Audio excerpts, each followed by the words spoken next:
नमस्कार मित्रों, जय माता संगटा।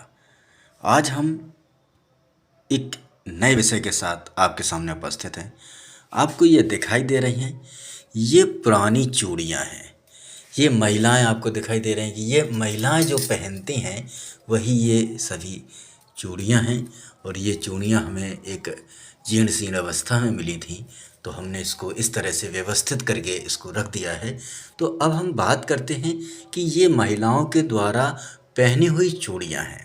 ये चूड़ियाँ जो होती हैं, आप देख रहे हैं ये कांच है, ठीक है ना। कांच या लाख से इसका संबंध होता है।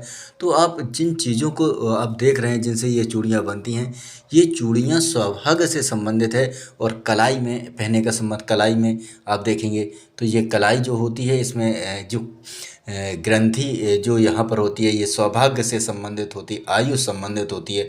ये आपको मणिबंध दिखाई दे रहा है, मणिबंध होता है, यहाँ चूड़ियाँ पहनी जाती हैं।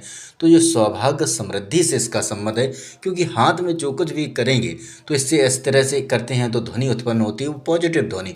तो ये आपने देखा है कि जो लक्ष्मी होती है, तो जो पत्नी होती है या घर की स्त्री होती है, वो लक्ष्मी का स्वरूप मानी जाती है।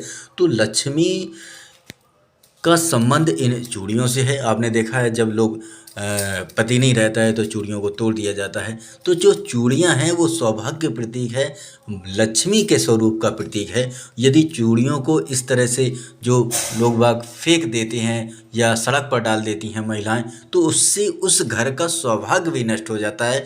जो उसमें पॉजिटिव एनर्जी होती है, वो पॉजिटिव एनर्जी नष्ट हो जाती है और इस घर में बहुत सारी समस्याएं आने लगती हैं।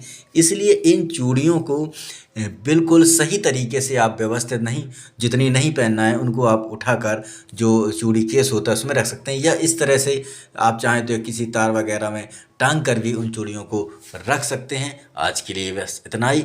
धन्यवाद। ये हमारा दावा है कि यदि आप उनको व्यवस्थित रखेंगे तो कुछ ही दिनों में आपकी जो समस्याएं हैं उन समस्याओं के रास्ते निकल आएंगे, समस्याओं का समाधान होगा। आज के लिए बस इतना ही।